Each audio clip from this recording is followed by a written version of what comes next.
तो गाइस अगर तुम भी ढूंढ रहे हो एक ऐसा 4 फिंगर क्लॉ जिसपे तुम्हारे रिफ्लेक्सेस, तुम्हारी क्लोज रेंज, तुम्हारे स्प्रेस बहुत ही खतरनाक हो जाए, तो वीडियो को पूरी देखते रहना क्योंकि मैं देने वाला हूं तुम्हें अपना 4 फिंगर क्लॉ जो कि बहुत ही ज्यादा easy to use and beginner friendly है। एंड साथ ही साथ हम इसे कंपेयर करेंगे 2 finger and 3 finger claw controls के साथ। 4 के लाइक्स का टारगेट है, लेट्स सी तुम करवा पाते हो या फिर नहीं। Let's go. तो सबसे पहले समझ लेते हैं कि 4 फिंगर क्लॉ कंट्रोल से तुम्हारे गेम प्ले पे इफेक्ट क्या पड़ने वाला है। तो फर्स्ट जो चीज तुम देख पाओगे अपने गेम प्ले में वो रहने वाले है तुम्हारे रिफ्लेक्सेस। अगर 2 फिंगर या 3 फिंगर से तुम आ रहे हो तो तुम्हारे रिफ्लेक्सेस तुम्हें और ज्यादा फास्ट होते हुए नजर आएंगे क्योंकि एक उंगली अभी तुम्हें एक्स्ट्रा मिलेगी जिसपे तुम और कई बटन्स रख सकते हो। तुम्हारी पीक करने की स्पीड, तुम्हारी एडीएस ओपन करके मारने की स्पीड जो है बहुत ज्यादा तेज हो जाएगी एंड बंदों को पलक झपकते ही तुम नॉक कर पाओगे। अब नेक्स्ट चीज तुम नोटिस करोगे कि यार तुम्हारी एक्यूरेसी काफी ज्यादा बढ़िया हो जाएगी। अब सिर्फ क्लोज रेंज या स्प्रेज में नहीं, हर जगह तुम्हारी एक्यूरेसी बहुत ज्यादा बढ़िया रहेगी क्योंकि 4 फिंगर क्लॉ की जो ग्रिप होती है वो एकदम क्रेजी लेवल की होती है। एंड अगर इसे हम कंपेयर करते हैं 2 फिंगर, 3 फिंगर या फिर 5 फिंगर क्लॉ से, तो 4 फिंगर हमेशा बेस्ट निकल के आता है क्योंकि यहाँ पे दोनों साइड पे इक्वली जो तुम्हारी फिंगर्स है वो टच होती है स्क्रीन को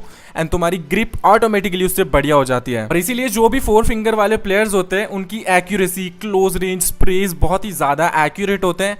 जब भी लॉन्ग रेंज में स्प्रेज मारने होते हैं ना भाई, तो उनके स्प्रेज एकदम खतरनाक जाते हैं, बिल्कुल हेड ही हेड चिपकते हैं। एंड वैसे तो मैंने तुम्हें बता दिया है कि 4 फिंगर क्लॉ में क्लोज रेंज भी इंप्रूव होती है, लेकिन जब तुम खुद यूज करके देखोगे तब तुम्हें पता चलेगा कि हाँ, जब तुम कोई भी बंदे को जो जिगल कर रहा है तुम्हारे सामने उसे ट्रैक कर रहे हो तो तुम्हें कितनी ज़्यादा आसानी हो रही है क्योंकि ग्रिप है ना बहुत ज़्यादा बड़ा रोल प्ले करती है when it comes to close range fights. And 4 finger में क्योंकि दोनों फिंगर जो है अलग अलग एकदम सेम होती है दोनों साइड पे, तो सिमेट्री मेंटेन्ड होने की वजह से तुम आसानी से ट्रैक वगैरह कर पाते हो जिगल वाले एनिमीज को। एंड स्प्रेज वगैरह की अगर बात करें तो स्पेसिफिकली जो बर्स्ट स्प्रेज होते हैं जो तुम्हें 3x या फिर 4x के साथ यूजुअली मारने होते हैं, जहाँ पे तुम कम से कम गोली में बंदे को नॉक करने का ट्राई करते हो, वो यहाँ पे तुम्हारे बहुत ही ज्यादा अच्छे से इंप्रूव होंगे। टू बी ऑनेस्ट, जितने भी तुम अच्छे बर्स्ट वाले प्लेयर्स देखोगे वो ज्यादातर 4 फिंगर क्लॉ कंट्रोल ही खेलते हैं। एंड अगर गाइस तुम्हें नहीं पता है तो मैं करंटली 5 फिंगर क्लॉ पे शिफ्ट हो चुका हूँ। एंड ये जो 4 फिंगर क्लॉ की मैं बात कर रहा हूँ, इन पे मैंने 5-6 साल तक गेम खेला है। एंड उन 5-6 साल तक मैंने लगातार कितने आवर्स तक एक दिन में गेम्स खेले, लेकिन कभी भी मेरा हाथ दर्द नहीं होता था।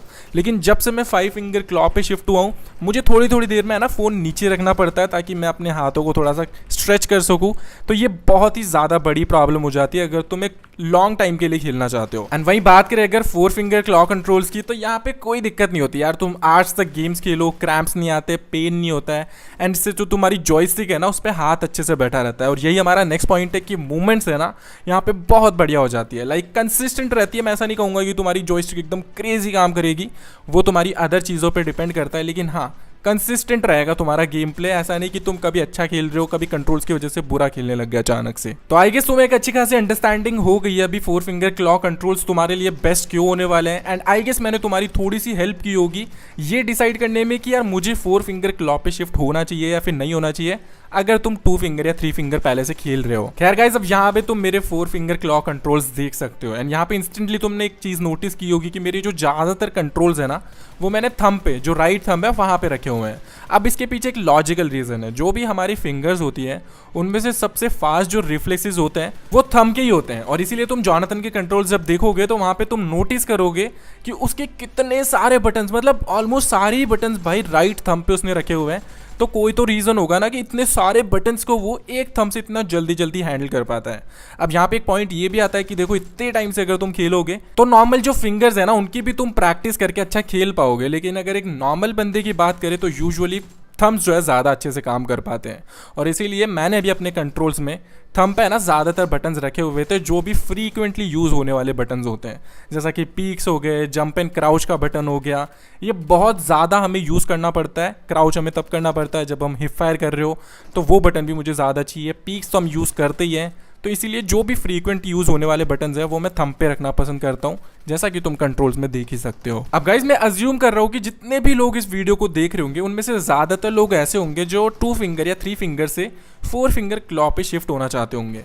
तो उनके लिए एक बहुत इंपॉर्टेंट चीज़ ये रहती है कि यार कंट्रोल्स ऐसे होनी चाहिए जिन पे आसानी से शिफ्ट हुआ जाए। तो अब ये जो मेरे कंट्रोल्स, इनकी सबसे बड़ी अच्छी बात यही लगती है मुझे कि यार ये जो नॉर्मल हमारे डिफ़ॉल्ट कंट्रोल्स होते हैं उनसे बहुत ही ज़्यादा सिमिलर है, तो इन पे शिफ्ट होना काफ़ी ज़्यादा ईजी होता है।